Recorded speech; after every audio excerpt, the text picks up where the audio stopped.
At 34, the cowboy had perfected the art of appearing untouched.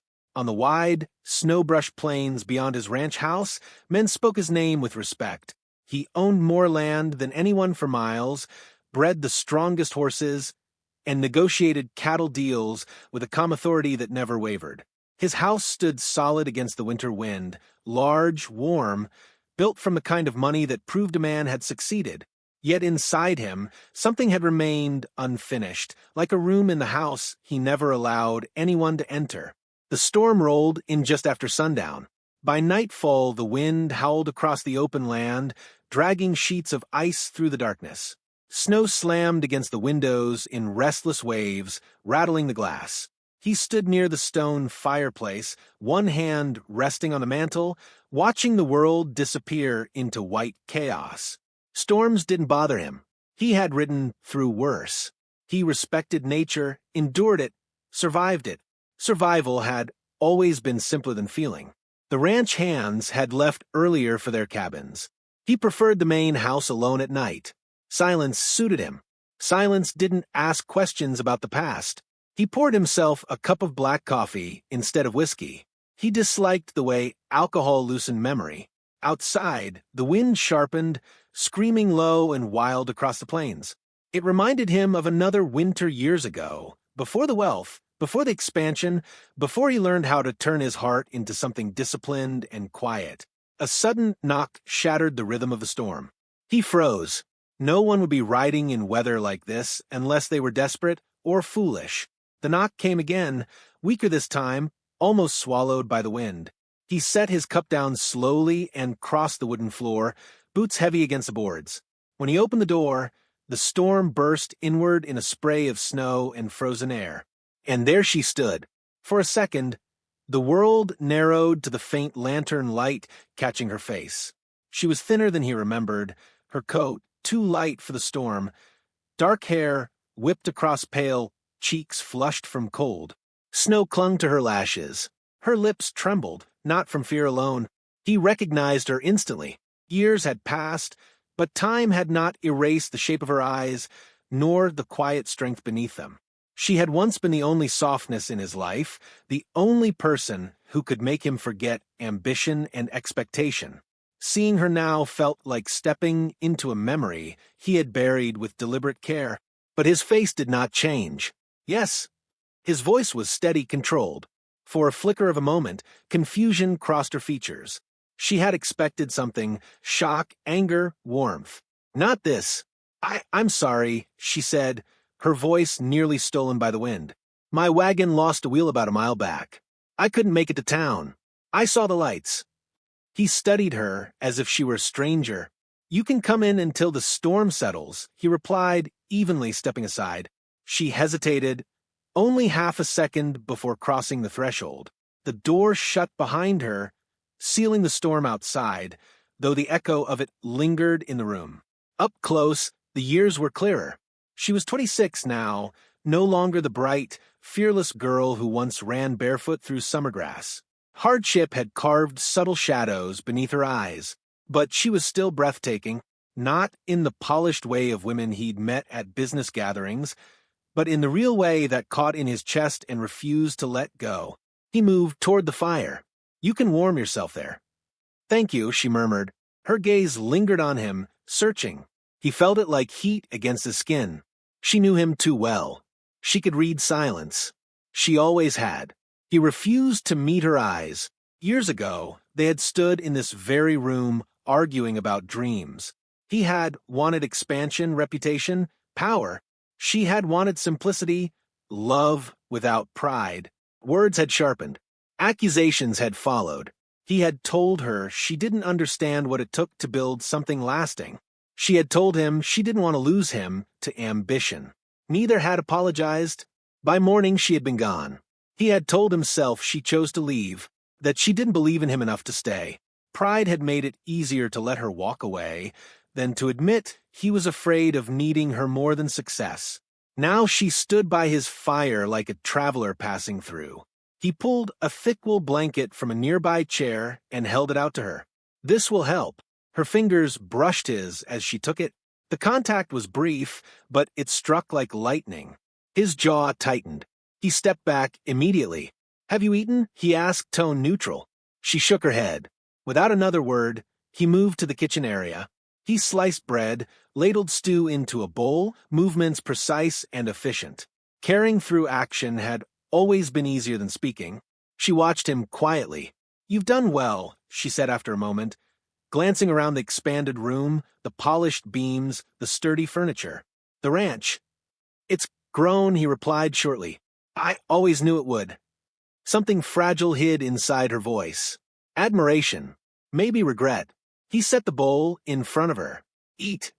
Their eyes met then fully. For a second, the years between them dissolved. Summer fields.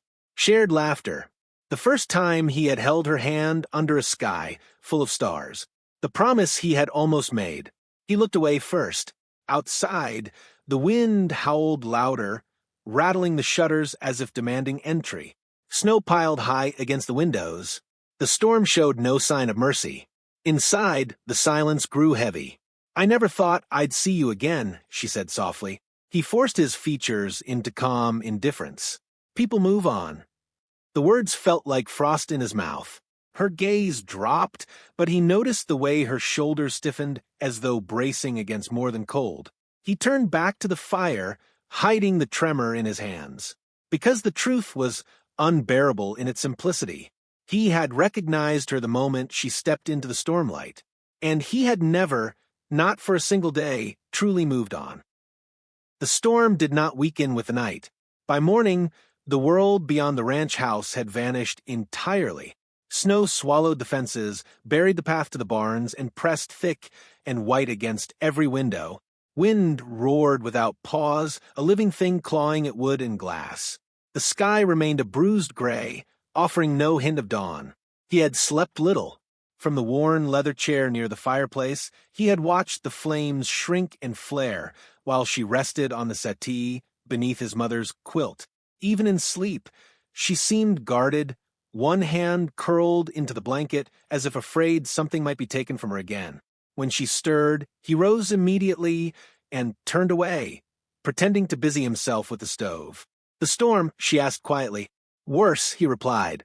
"Roads won't clear today." She sat up slowly, pushing hair from her face.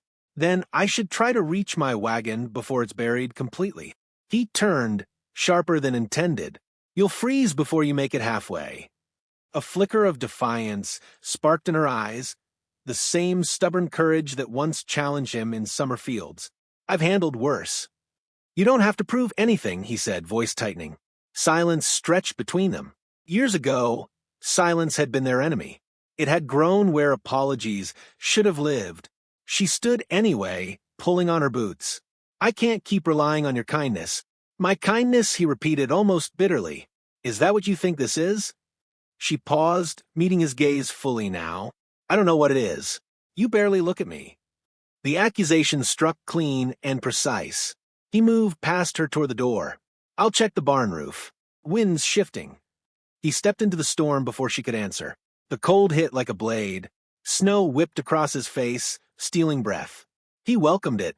Physical pain was simpler than the ache inside the house. The barn door strained against its hinges.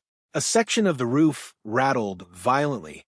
He secured what he could, hands numb, jaw set, but his thoughts refused discipline. He remembered the first winter they'd planned together. She had wanted to paint the inside of this very house, fill it with warmth and color.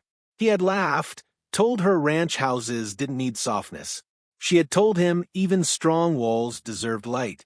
The day they fought, truly fought, had been clear and bright. No storm, no warning. She had accused him of loving success more than her. He had accused her of not believing in his ambition. The argument spiraled until pride replaced love. When she packed her things, he had expected her to stop, to wait for him to ask her to stay. She hadn't, and he hadn't chased her. The memory burned hotter than the wind. When he returned to the house, snow clung thick to his coat. She stood near the door, shawl wrapped tightly around her shoulders. "I'm coming with you," she said. "No, my wagon has supplies. If the horse breaks free, it's suicide out there." She stepped past him before he could block her. The wind nearly knocked her sideways. He grabbed her arm instinctively. Enough, he snapped. I won't be helpless, she shot back, wrenching free. The word helpless echoed between them. You were never helpless, he said, softer now. You were the only brave thing in my life. The confession slipped out unguarded. They both froze. Before either could respond, a violent gust tore across the yard. Snow blinded them.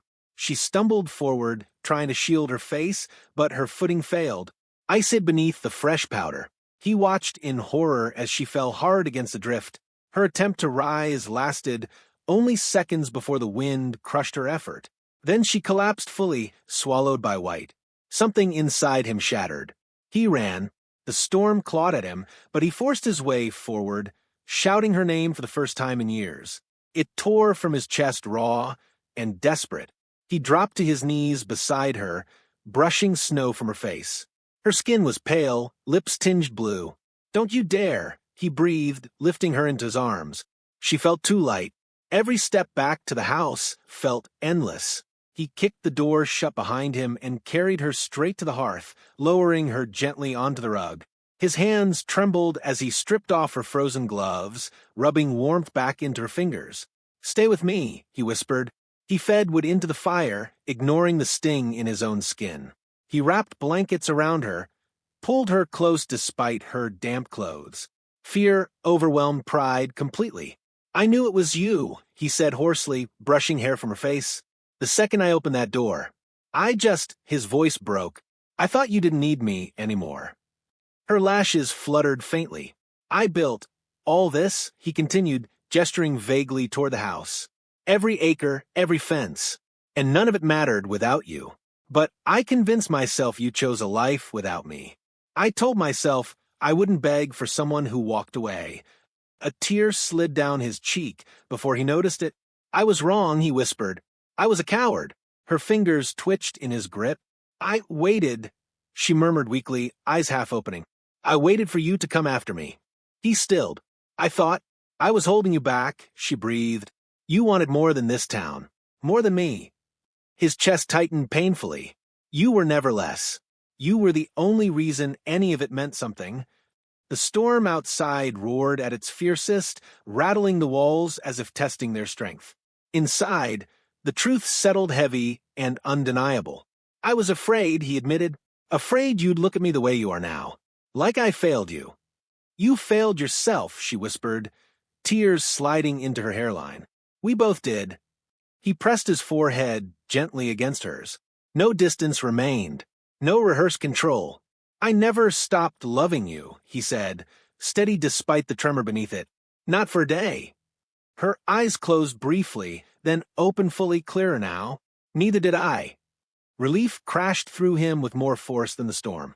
Years of restraint dissolved in that single exchange. He pulled her into his arms carefully, holding her as if anchoring himself to something real at last. Outside, the wind began to falter. Inside, pride finally gave way to love.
ridges. The barn stood firm. The land looked clean, untouched, almost innocent. "It's beautiful," she whispered. "It always was," he said. "I just forgot how to see it." She glanced at him, understanding passing silently between them. He brewed coffee while she folded the blankets. The movements were natural, unforced, like muscle memory rediscovered. When he handed her a cup, their fingers lingered without hesitation. "I should check on my wagon once the path's clear," she said carefully. "If the wheel can be fixed, I can be on my way by tomorrow." The words hung in the air, cautious but expected. He set his cup down. Or he said, evenly, "You could stay." She stilled. He didn't rush forward, didn't grab her hand or plead. He simply stood there, grounded and certain. "I don't mean just until the road's clear," he continued. "I mean stay." Her breath caught slightly. "You're saying that because of last night." "I'm saying it because I wasted enough years pretending I didn't need you." Silence stretched, but it was no longer heavy. It was thoughtful. "I don't have anything," she said quietly. "No money worth mentioning. No grand plans. Just a broken wagon and a stubborn streak." He almost laughed. "You always had more than that." She searched his face for doubt, for hesitation. There was none. "I built this place," he said, gesturing around them. "But it never felt like home. Not really. It was just walls and land. You were the only part of my life that ever felt certain." Emotion flickered in her eyes. "You think I didn't compare every town to this one?" she asked. "Every sunrise to these plains?" I tried to convince myself I wanted something different, but nothing ever felt right. He stepped closer, slowly enough to give her space to step back. She didn't. "I was proud," he admitted. "I thought if you left, it meant I wasn't enough. So I buried it. I let the ranch grow instead of my heart. And I thought loving you meant stepping aside," she whispered. "I believed I was standing in the way of your future." He shook his head, gently. "You were my future." The simplicity of it broke something fragile in her expression. Tears filled her eyes, but they weren't the desperate tears of the night before. They were softer, warmer. "You're certain?" she asked. For the first time in years, he reached into the drawer of the small writing desk near the window. From it, he pulled a folded, weathered envelope. "I never mailed this," he said, handing it to her. She opened it slowly. Inside was a letter dated nearly 3 years ago. The ink had faded slightly, but the words were clear, an apology, unfinished, full of restrained longing. At the bottom, his name trailed off without signature. "I wrote it the winter after you left," he said quietly. "I didn't have the courage to send it." Her fingers trembled as she folded it back along its worn crease. "You kept it. I kept everything." She stepped forward then, closing the remaining distance between them. Her hands rose to his chest, gripping the fabric of his shirt as if testing reality. "If I stay," she said softly, "it won't be because I need shelter." "I don't want you here out of need," he replied. "I want you here because you choose me." A slow smile spread across her face, the first unguarded smile since she'd arrived at his door. "Then I choose you," she said. The words settled deep, solid, and unshakable. He exhaled, a breath he felt he'd been holding for years. He drew her into his arms, not with desperation this time, but with certainty. She fit against him as if the space had been waiting. Outside, sunlight glinted across endless snow. The ranch stood quiet and strong beneath the clear sky. After a while, they stepped onto the porch together.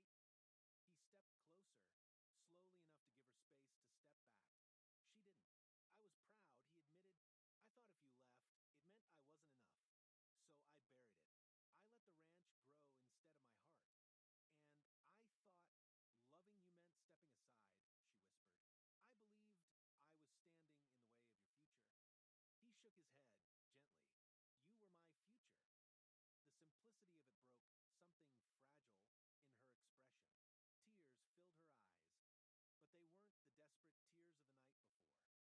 air brushed their faces, crisp but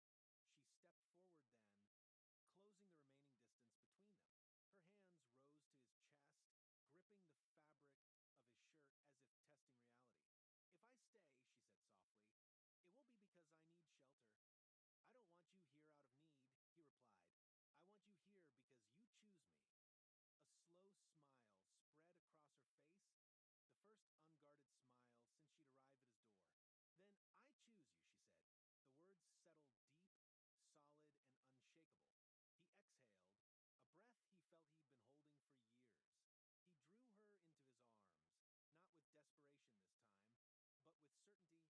before. He wrapped his coat around her shoulders without thinking. She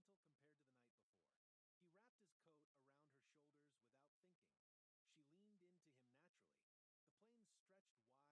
by footprints. "A clean start," she murmured. "Not clean," he said softly, "just honest." She intertwined her fingers with his. He didn't hide the gesture, didn't pull away, didn't pretend. The storm had tried to bury everything in white silence. Instead, it had uncovered what pride once concealed. As they stood together beneath the